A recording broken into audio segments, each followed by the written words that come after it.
कौए और उल्लू। बहुत समय पहले की बात है कि एक वन में एक विशाल बरगद का पेड़ पर कौओं की राजधानी थी। हजारों कौए उस पर वास करते थे।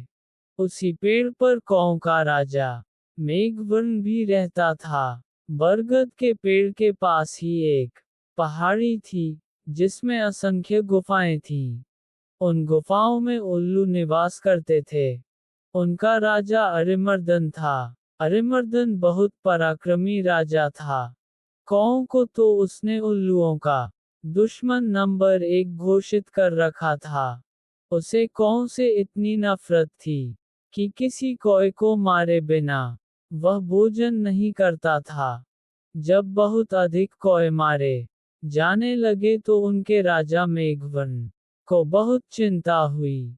उसने कौओं की एक सभा इस समस्या पर विचार करने के लिए बुलाई। मेघवर्ण बोला, मेरे प्यारे कौओ, आपको तो पता ही है कि उल्लुओं के आक्रमणों के कारण हमारा जीवन असुरक्षित हो गया है। हमारा शत्रु शक्तिशाली है और अहंकारी भी। हम पर रात को हमले किए जाते हैं। हम रात को देख नहीं पाते। हम दिन में जवाबी हमला नहीं कर पाते, क्योंकि वे गुफाओं के अंधेरों में सुरक्षित बैठे रहते हैं। फिर मेघवर्ण ने सियाने और बुद्धिमान कौओं से अपने सुझाव देने के लिए कहा। एक डरपोक कौआ बोला, हमें उल्लू से समझौता कर लेना चाहिए। वह जो शर्तें रखें, हम स्वीकार करें। अपने से ताकतवर दुश्मन से पिटते रहने में क्या तुक है। बहुत से कौओं ने कां कां करके विरोध प्रकट किया। एक गर्म दिमाग का कौआ चीखा, हमें उन दुष्टों से बात नहीं करनी चाहिए। सब उठो और उन पर आक्रमण कर दो। एक निराशावादी कौआ बोला, शत्रु बलवान है। हमें ये स्थान छोड़कर चले जाना चाहिए। सियाने कौए ने सलाह दी, अपना घर छोड़ना ठीक नहीं होगा। हम यहाँ से गए तो बिल्कुल ही टूट जाएंगे। हमें यहीं रहकर और पक्षियों से सहायता लेनी चाहिए। कौओं में सबसे चतुर व बुद्धिमान स्थिरजीवी नामक कौआ था, जो चुपचाप बैठा सबकी दलीलें सुन रहा था। राजा मेघवर्ण उसकी ओर मुड़ा, महाशय, आप चुप हैं। मैं आपकी राय जानना चाहता हूँ। स्थिरजीवी बोला, महाराज, शत्रु अधिक शक्तिशाली हो तो छलनीति से काम लेना चाहिए। कैसी छलनीति? जरा साफ साफ बताए। स्थिरजीवी राजा ने कहा। स्थिरजीवी बोला, आप मुझे भला बुरा कहिए और मुझ पर जानलेवा हमला कीजिए। मेघवर्ण चौंका, यह आप क्या कह रहे हैं स्थिरजीवी? स्थिरजीवी राजा मेघवर्ण वाली डाली पर जाकर कान में बोला, छलनीति के लिए हमें ये नाटक करना पड़ेगा। हमारे आसपास के पेड़ों पर उल्लू जासूस हमारी इस सभा की सारी कार्यवाही देख रहे हैं। उन्हें दिखाकर हमें फूट और झगड़े का नाटक करना होगा। इसके बाद आप सारे कौओं को लेकर ऋषिमुख पर्वत पर जाकर मेरी प्रतीक्षा करें। मैं उल्लुओं के दल में शामिल होकर उनके विनाश का सामान जुटाऊंगा। घर का भेदी बनकर उनकी लंका ढाऊंगा। फिर नाटक शुरू हुआ। स्थिरजीवी चिल्लाकर बोला, मैं जैसा कहता हूँ वैसा कर राजा। कर राजा के बच्चे, क्यों हमें मरवाने पर तुला है? मेघावर्ण चीख उठा, गद्दार, राजा से ऐसी बदतमीजी से बोलने कि तेरी हिम्मत कैसे हुई? कई कौए एक साथ चिल्ला उठे, इस गद्दार को मार दो। राजा मेघवर्ण ने अपने पंख से स्थिरजीवी को जोरदार झापड़ मारकर टहनी से गिरा दिया और घोषणा की, मैं गद्दार स्थिरजीवी को कौआ समाज से निकाल रहा हूँ। अब से कोई कौवा इस नीच से कोई संबंध नहीं रखेगा। आसपास के पेड़ों पर छिपे बैठे उल्लू जासूसों की आंखें चमक उठी। उल्लुओं के राजा को जासूसों ने सूचना दी कि कौवें फूट पड़ गई हैं। मारपीट और गाली गलौच हो रही हैं।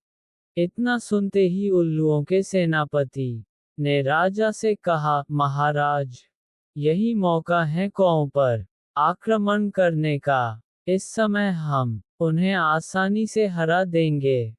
उल्लुओं के राजा अरिमर्दन को सेनापति की बता सही लगी। उसने तुरंत आक्रमण का आदेश दे दिया।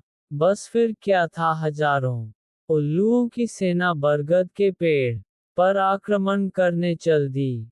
परंतु वहां एक भी कौवा नहीं मिला। मिलता भी कैसे?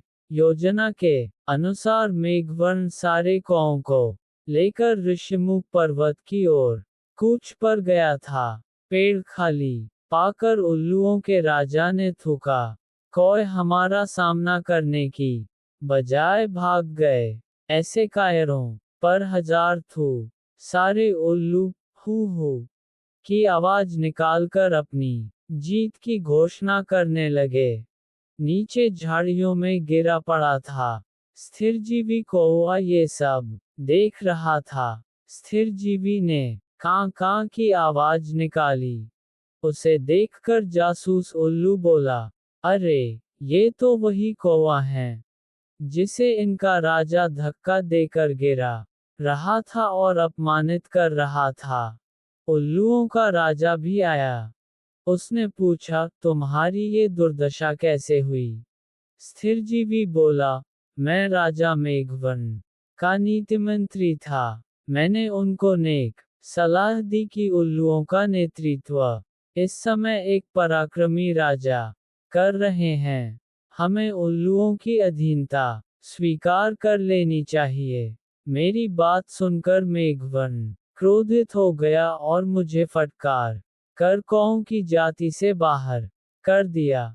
मुझे अपनी शरण में ले लीजिए। उल्लुओं का राजा अरिमर्दन सोच में पड़ गया।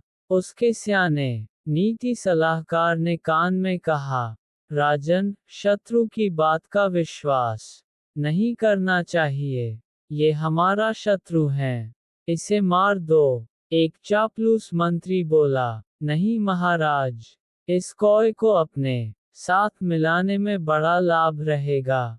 ये कौओं के घर के भेद हमें बताएगा। राजा को भी स्थिरजीवी को अपने साथ मिलाने में लाभ नजर आया।